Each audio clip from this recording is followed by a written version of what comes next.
So this is a DASS night stretching AFO from Surestep. And I just want to talk to you about how we set these up, how they're made, and how you can configure it to help your patients the best way possible. There are a few features with this orthosis that I want to highlight to help improve compliance and hopefully improve the results that you're seeing with range of motion. The first one is that we have total contact pressure distribution throughout the foot and the ankle with the soft padded liner that wraps all the way around to maintain correction and protection of the bones and joints of the foot in order to make sure that the stretching force that's being applied is stretching the musculature and not doing further damage or putting further stress on the bones and joints of the feet. So that's very important. That's number one. The second feature that this has, this component here is the DASS Dynamic Adjustable Stretching Strap component, which has a number scale. You can see on the side right there that shows you how much stretching tension we are creating. And then also is a ratcheting buckle system so that to release the tension, to put it on is very easy. It doesn't require tools or anything. There's a push button here. You can pull the foot down, undo this to make sure we get the patient's foot seated properly into the orthosis. And then this ratcheting mechanism here, with the number scale, allows us to increase the tension. So if we see the angle we're at right now, we're going to move about 5 degrees with each click. And you can see the number scale going up on the inside with each one. And each time we click that up, we're increasing the tension by approximately 5 degrees. But in addition to that, there is a dynamic stretching band down here, which allows for some give and some spastic release. And so it's a dynamic strap, but also an adjustable strap. And with the number scale on there, we can very easily instruct our patients on exactly how much tension we think they should be setting this to. And then if things are going well, we can suggest they increase it by 1 number. And I usually recommend that we turn it up like 1 number a week or 1 number every other week, just to make sure we're slowly, gradually, incrementally increasing both the angle that the brace is attempting to push them to, as well as the amount of tension that is being created. So the first goal we always want to have is make sure that this is comfortable and tolerable for the patient. And then after that, then we're going to work on increasing the tension to achieve more results. But we have to do it in that order because we don't want them to be pushed too hard, too fast, become uncomfortable with it, and then not wear it, because then it's not going to do any good. So my recommendation is at the fitting appointment, I make a recommendation to each patient based on exactly how it feels when we put the brace on. We have them seated with their leg extended in the chair, their knee extended.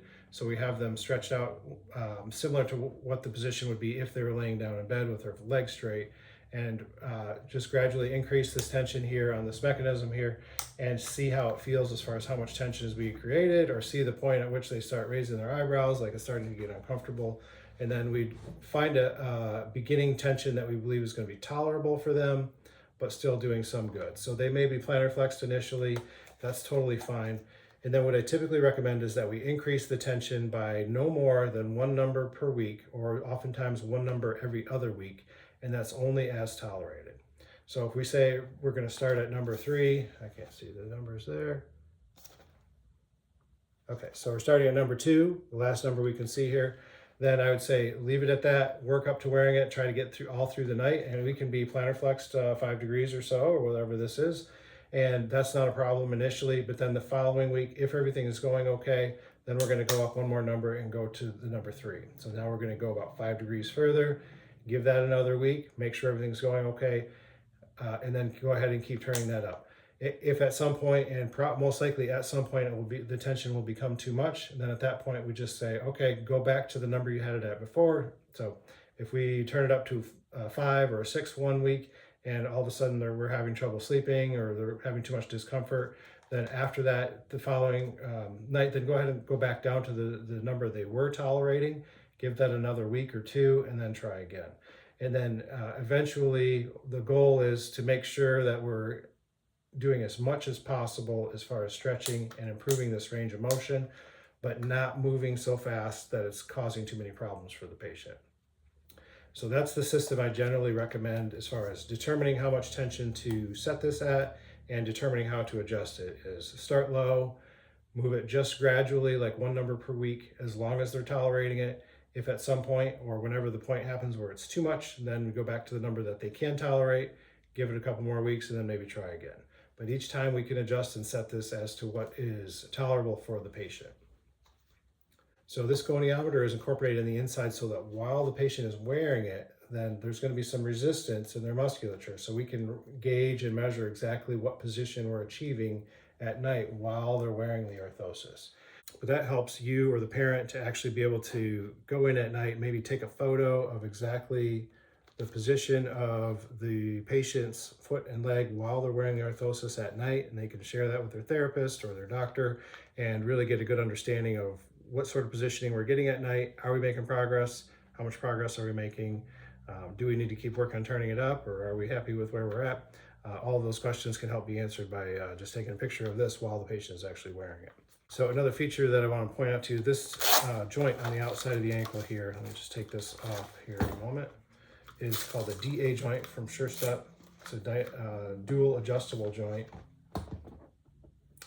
And this joint here allows us to limit both dorsiflexion. So I have a dorsiflexion limit set, and this is according to the standard setting that we usually set these at. Dorsiflexion limit at about 20 degrees of dorsiflexion. So we're never going to be pushing beyond a normal anatomical range of motion for any patient. So some braces you may have seen from Ultraflex or other ones, or even the stretching strap ones, could potentially fold this foot all the way up into extreme excessive dorsiflexion. We can set these joints so that you can limit that dorsiflexion wherever we want. So the standard setting is going to be about 20 degrees of dorsiflexion and then also about 20 degrees of plantar flexion. So we've got about roughly 40 degrees of movement available here as the standard setting, but this can all be adjusted. You may additionally have a patient who comes out of surgery, for example, and we don't want to overstretch that musculature. Then we can set this joint at any given angle initially, say for the first 2 months post-operative or after the casts come off, and then whenever we're ready to start being more aggressive with stretch, your practitioner can readjust this joint and allow for more dorsiflexion, allow for improved stretching beyond that position just by adjusting this joint. So if we have a patient that has, say, a crouch pattern and needs to stretch the gastrocnemius, but we don't want to overstretch the soleus, then we can set this dorsiflexion limit wherever we want. So we can loosen these set screws here.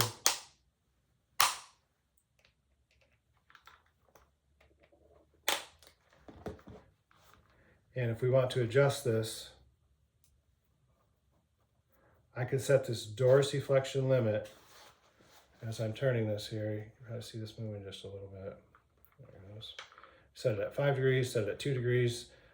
Wherever you'd like to set that, you can set a dorsiflexion limit that way. And then what you can do is use this as sort of a static orthosis where we only want to hold at 20 degrees, say 2 degrees of dorsiflexion. Then if we turn this mechanism up, that's going to basically hold it right there. Now, if the patient still feels the need to push and extend and plantar flex, they can do that, but otherwise it's just going to hold them right at that 2 degrees of dorsiflexion. Similarly, with the plantar flexion limit, if you did want to make this a static brace, you can set it at any angle just by adjusting both the plantar flexion limit and the dorsiflexion limit right to where you want it. Another feature that works very well with this orthosis compared to, say, a stretching strap design is the ability to use a knee immobilizer in conjunction with the AFO for a full leg stretch. This is something that is ordered quite often by doctors in order to get that gastrocnemius as well as hamstring muscle stretch and not just that soleus. And so this design, because it's more streamlined, will fit right inside of a knee immobilizer with no problem. And it doesn't interfere or impact the function of the mechanism at all. We can still use it and work with it just the same as we would without the knee immobilizer, unlike the stretching strap design, where the straps attach from the calf to the toe. And when this comes down across a stretching strap design, it's going to pull harder on that foot and create more tension, and it's going to be harder for the patient to manage. So we'll be able to advise patients on a certain amount of tension that's going to be tolerable with the knee fully extended, with the knee immobilizer used as well. And then if there's times when they're going to be using it without the knee immobilizer, we can probably crank that up to a little higher tension to push a little bit harder.